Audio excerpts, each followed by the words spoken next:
আসসালামু আলাইকুম। আজকের এই ভিডিওতে আমি প্রেগন্যান্সিতে আল্ট্রাসনোগ্রাফি পরীক্ষার গুরুত্ব সম্পর্কে আলোচনা করব। আশা করছি সম্পূর্ণ ভিডিওটি দেখবে। প্রেগন্যান্সিতে আল্ট্রাসনোগ্রাফি পরীক্ষা নিয়ে অনেকের মনে অনেক রকম প্রশ্নই থাকে। এই পরীক্ষাটি কিভাবে করা হয়, কখন করা হয়, কি দেখা হয়, শিশু ছেলে হবে নাকি মেয়ে হবে সেটা বোঝা যায় কিনা, পরীক্ষাটি গর্ভের শিশুর জন্য নিরাপদ কিনা, এই সকল নানান বিষয় নিয়ে জিজ্ঞাসা করতে থাকে এই আল্ট্রাসনোগ্রাফি করতে বললে। বিশেষ করে যাদের বয়স একটু বেশি, যারা একটু মুরব্বী টাইপের হয়ে গেছেন, তারা সবচাইতে বেশি দ্বিমত পোষণ করে। এই বিষয়গুলো নিয়ে বিস্তারিত আলোচনা করব আজকের এই ভিডিওতে। আশা করছি সম্পূর্ণ ভিডিওটি দেখবেন। তাহলে প্রথমেই আসি যে আল্ট্রাসনোগ্রাফি আসলে কি।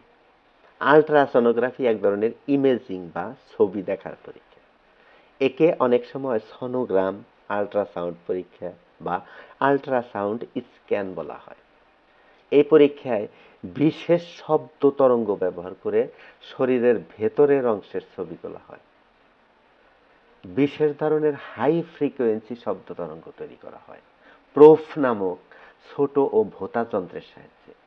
এই প্রোবটি শরীরের নির্দিষ্ট স্থানের সংস্পর্শে নেওয়ার মাধ্যমে সেই অংশের ছবি তোলা হয়।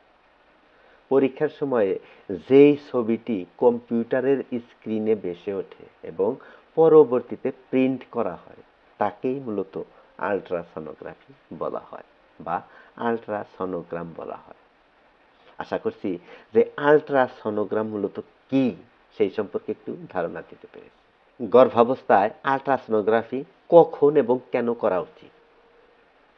আমাদের দেশের গাইনিকোলজিস্ট ডাক্তাররা সাধারণত প্রেগন্যান্সিতে 3 বার আল্ট্রাসনোগ্রাফি করানোর পরামর্শ দিয়ে থাকেন। প্রথম আল্ট্রাসনোগ্রাফি প্রথম গর্ভকালীন চেক আপের সময়ে আল্ট্রাসনোগ্রাফি করানোর পরামর্শ দেওয়া হয়। ডাক্তার সাধারণত গর্ভাবস্থার 10 থেকে 14তম সপ্তাহে অর্থাৎ 2.5 মাস থেকে 3.5 মাসের মধ্যে প্রথম আল্ট্রাসনোগ্রাফি করানোর পরামর্শ দিয়ে থাকেন। এই সময়ে পরীক্ষা করালে সাধারণত সঠিক ফলাফল পাওয়া যায়। গর্ভধারণের পর বেশি আগে ভাগে আল্ট্রাসনোগ্রাফি করালে সঠিক ফলাফল নাও আসতে পারে। প্রথম আল্ট্রাসনোগ্রাফিতে বা প্রথম স্ক্যানে বেশ কিছু তথ্য উঠে আসে, যেমন ভ্রূণ জরায়ুতে ঠিক মতো বসেছে কিনা বা ঠিকভাবে ইমপ্লান্টেশন হয়েছে কিনা। ভ্রূণ অবস্থায় শিশু জরায়ুর বাইরে কোনো জায়গায় বসে পড়লে তাকে একটোপিক প্রেগন্যান্সি বলা হয়। এই ক্ষেত্রে শিশুটি কোনোভাবেই বাঁচতে পারে না, এমনকি দ্রুত সঠিক চিকিৎসা না নিলে মায়ের জীবনও হুমকির মুখে পড়তে পারে। প্রথম আল্ট্রাসনোগ্রাফিতে মূলত ফিটাস বা ভ্রূণের গতিবিধি লক্ষ্য করা হয়। গর্ভধারণের পর গর্ভে যেই ভ্রূণ বা বাচ্চা থাকে, ডেলিভারির আগ পর্যন্ত তাকে ফিটাস বলে অভিহিত করা হয়। এই ফিটাসের হার্ট ঠিক মতো চলতেছে কিনা বা ফিটাসের হার্ট বিট প্রতি মিনিটে কতবার হচ্ছে, ফিটাসের মুভমেন্ট বা নাড়াচাড়া ঠিক মতো হচ্ছে কিনা, গর্ভের সময়কাল অর্থাৎ গর্ভের বাচ্চার বয়স কত দিন, ডেলিভারির সম্ভাব্য তারিখ কবে, গর্ভে যমজ বাচ্চা বা একাধিক শিশু আছে কিনা, গর্ভের শিশু ঠিক মতো বেড়ে উঠছে কিনা, এই সকল বিষয় মূলত প্রথম আল্ট্রাসনোগ্রাফিতে দেখা হয়।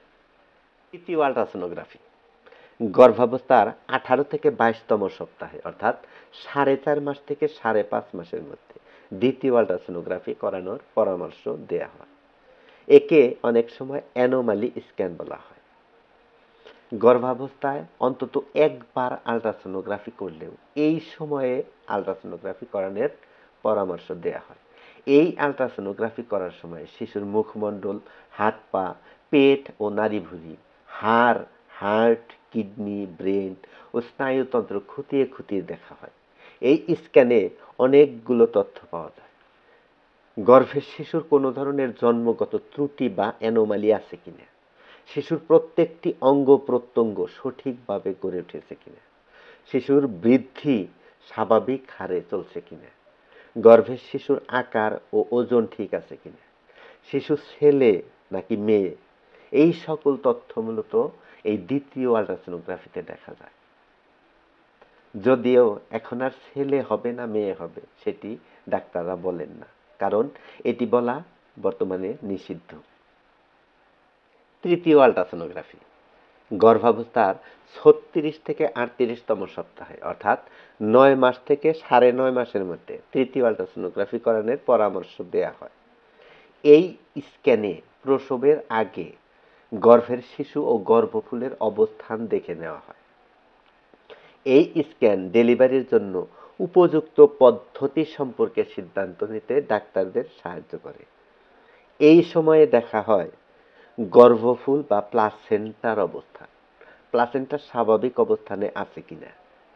প্লাসেন্টার অবস্থান স্বাভাবিকের চেয়ে নিচে নেমে আসলে প্লাসেন্টা প্রিভিয়া নামক মারাত্মক জটিলতা দেখা যেতে পারে। সেই ক্ষেত্রে সিজারের সাহায্যে ডেলিভারি সহ বিশেষ প্রস্তুতির প্রয়োজন হতে পারে। গর্ভের ভিতরে শিশু লম্বালম্বি, আড়াআড়ি অথবা কোনাকুনি কোন অবস্থানে আছে, নর্মাল ডেলিভারির জন্য উপযুক্ত অবস্থানে না থাকলে নির্দিষ্ট চিকিৎসা পদ্ধতির সাহায্যে শিশুর অবস্থান পরিবর্তনের চেষ্টা করা যেতে পারে। অন্যথায় সিজারের প্রয়োজন হতে পারে। গর্ভের শিশুর চারপাশে থাকা অ্যামনিওটিক ফ্লুইড বা অ্যামনিওটিক তরল এর পরিমাণ পর্যবেক্ষণ করা হয় তৃতীয় নম্বর আল্ট্রাসোনোগ্রাফিতে। এটির পরিমাণ বেশি বা কম হলে গর্ভাবস্থায় জটিলতা দেখা দিতে পারে এবং ডেলিভারির সিদ্ধান্তে প্রভাব ফেলতে পারে। এছাড়া শিশু গর্ভের ভিতরে ঠিকমতো নাড়াচাড়া করছে কিনা সেটাও দেখা হয় এই তৃতীয় নম্বর আল্ট্রাসোনোগ্রাফিতে।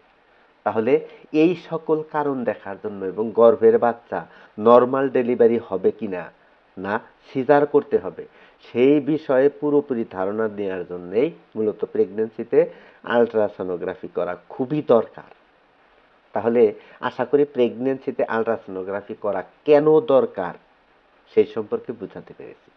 যদি ভিডিওটি ভালো লাগে তাহলে ভিডিওটিতে একটি লাইক করবেন, একটি কমেন্টস করবেন এবং অবশ্যই বন্ধুদের সাথে শেয়ার করবেন।